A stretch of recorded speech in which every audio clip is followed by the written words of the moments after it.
Hi everybody, it's Kristen Dyroff Odell, just coming to you at 11:30 at night, which many of you are already in bed, and there's a couple of you night owls up, because I know I'm a night owl, as many of you know, and I'm sure there's a few of you up now.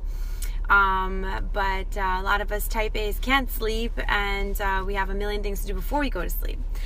But I actually got, my schedule's really wacky, and some of you are nurses and medical professionals on with me, and you have wacky schedules too.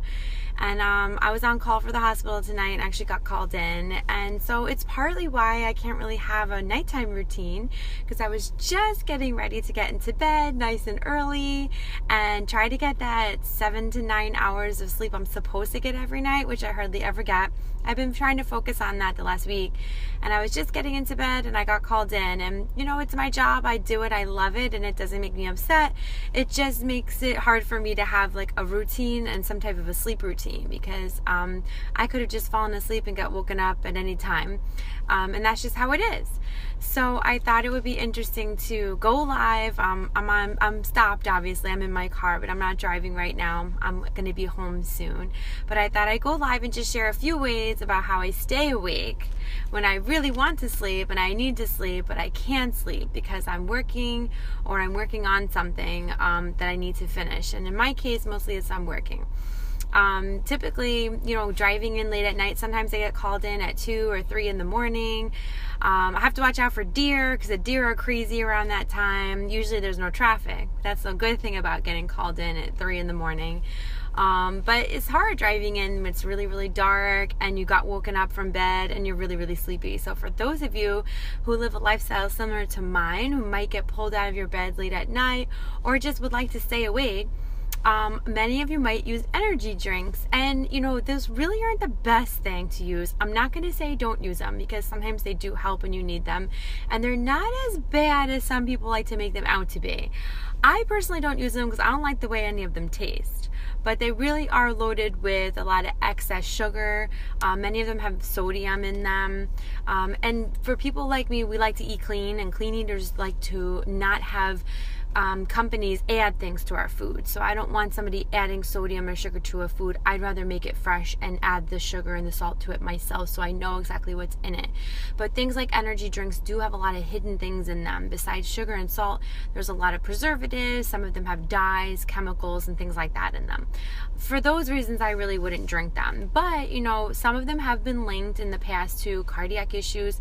Most of those cases are people who were drinking them every single day and multiple drinks a day.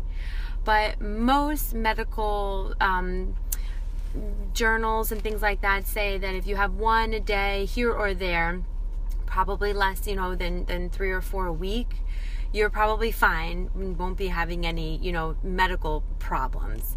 Of course, you aren't consuming some of those extra sodium and sugars and things like that. So if you don't want to eat those, don't drink those. But that's my little side note at energy drinks. They do work for a lot of people, but it's not really my top choice. Some of my top choices include, you know, basically stimulating your senses. So for me, it's like taking a shower, and if I have to run into work and I have to get up in the middle of the night and go, washing my face or splashing water on my face is a great way for me to just get ready to go. Some people do take ice cubes and they'll run them on their faces as they drive in. That's a great tip if you really need to wake up quickly and go. And in my case, I do. I have to wake up quickly and go and be 100% thinking and ready to take care of babies. So that's a great one to get you up and moving. Listening to music on my drive-in, I don't have it on silent. I got the music loud. Sometimes it's hip hop, that anything that make you move, anything you like to listen to. Definitely not spa music on your Sirius radio. That's definitely not one I would listen to, but I would definitely choose something that's more upbeat. You know, eat something high in protein. I usually would choose nuts like cashews and almonds, or grab a yogurt on the way out the door, disposable spoon and a yogurt. You know, I can usually grab those and eat it on the way. A handful of nuts, a banana, you know, something like that. Celery with peanut butter, I usually have those ready to go. So grab a snack like that. It'll help wake you up. One of my other favorites is to chew peppermint gum, or even to smell peppermint oil. If you like aromatherapy, which I do, and I absolutely love peppermint oil, I keep some in my car, so if I really need to, it's almost like the equivalent of smelling salts. And us nurses, we love smelling salts. They help everybody. Obviously, drinking cold water, staying hydrated can also help you stay awake. So, bring a glass of cold water with you or have a cold drink. For days when you're just extra tired and you really have trouble staying awake, taking a power nap is a great thing to do. So if I'm up all night with my patients tonight and, I need to try to stay alert the next day, if I can squeeze in a power nap, even 20 minutes while the kids are sleeping, that's a great way to keep going through the day. Because I do have some nights where I'm up all night at work and I have to be up all day the next day with the kids and I just don't have any time to sleep.